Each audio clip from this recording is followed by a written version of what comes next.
This is Jeff Dumbarello, broker of Steelbridge Realty, here to talk about the 2014 Lee County, Florida residential market in review.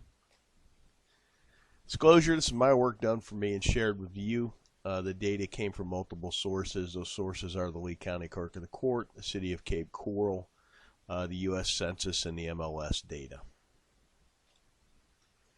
About us, we're a licensed real estate brokerage. We use cutting-edge marketing techniques to offer solutions in today's challenging environment. Our group of professionals have decades of experience. And whether you're buying or selling a home, hire someone like us. We want to earn your business. We invite you to contact us. We will be happy to assist you with this important transaction. 5 things you need to know that happened in 2014.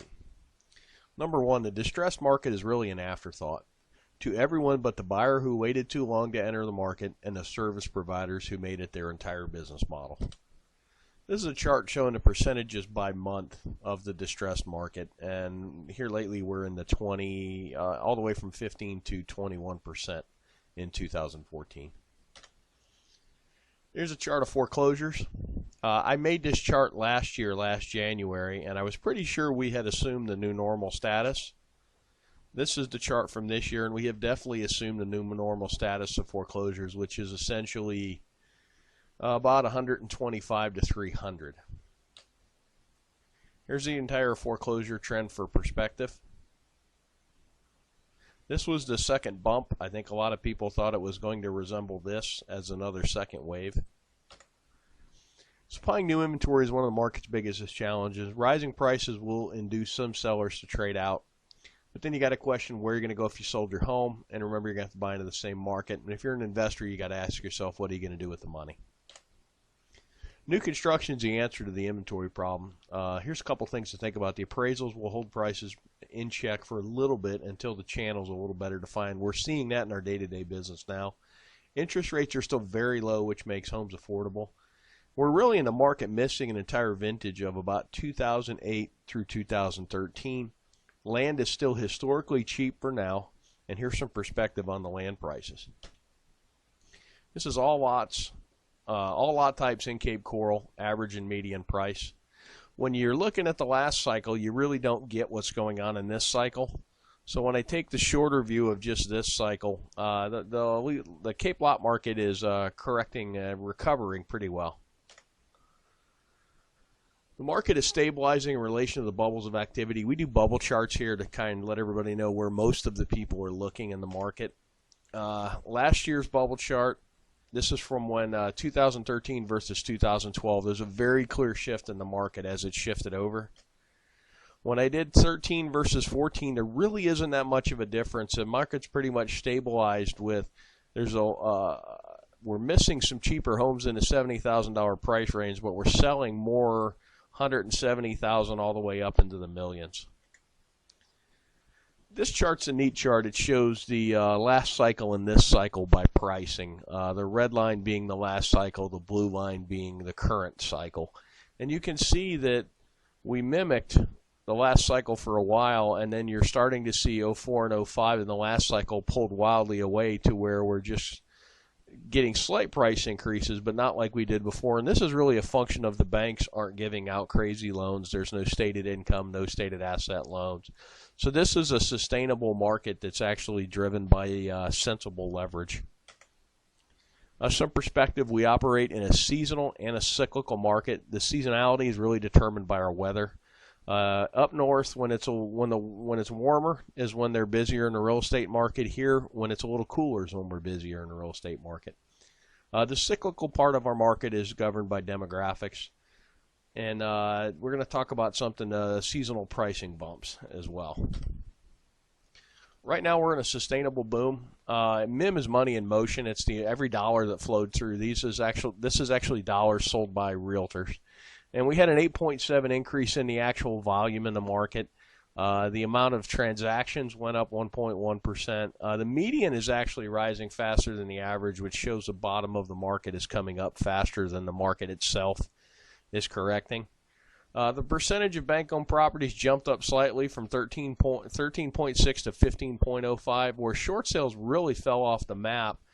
They were 8% of the market in 13, and they're only 3% of the market in 14.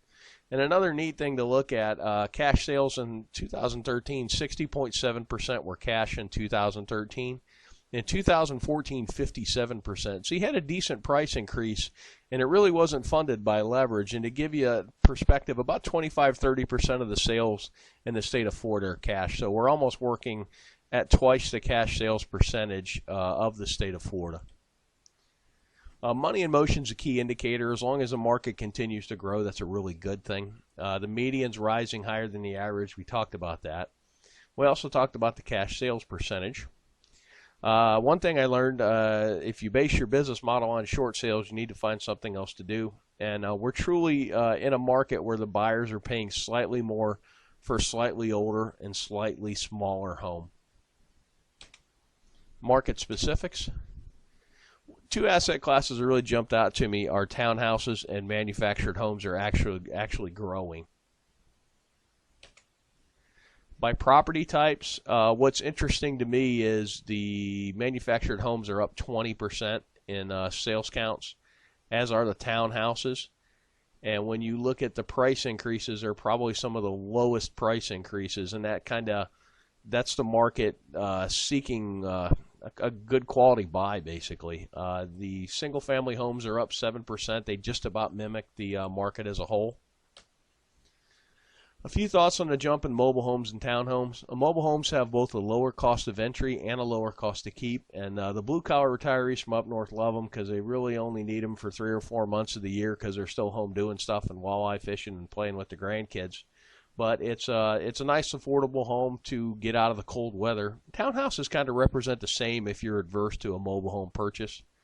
And really and truly, we found within the market that as the site-built homes hit a certain number, the manufactured homes take off, and it's about 3 to 1. So if a site-built home was trading for $300,000, the manufactured homes at $100,000 represent a lot of value to a retiree buyer.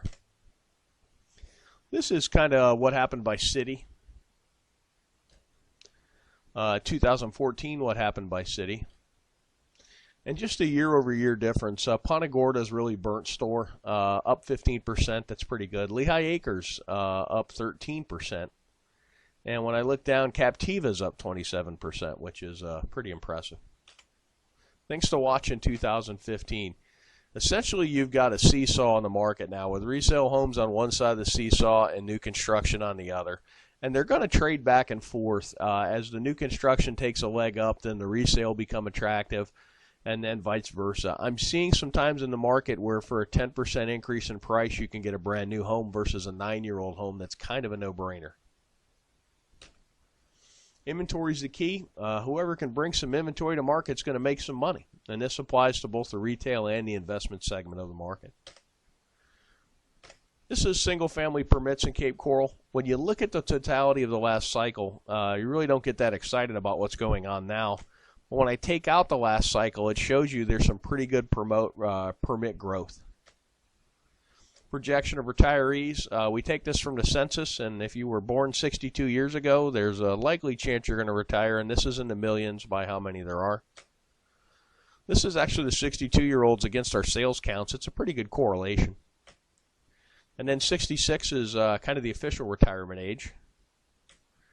And it doesn't quite resemble as much the 62, our sales patterns, and I think the 62 more kind of takes in early retirees. One last thing, this is a long chart average price of the whole market. This little blip right here was when the banks really let it loose and just basically gave out free money. And that's kind of what we're looking for now is everybody's looking for when this time is coming back, and it's really going to be tied to leverage. We were in a boom, which is what we're in now as the market went up to here. And then when the banks went crazy, and you also had Hurricane Charlie in here, which took a little inventory and dumped some insurance money into the market, which kind of overheated it a little more. But this was based on easy money and basically turned into a mania. And that's kind of what you got to watch for now is loan programs.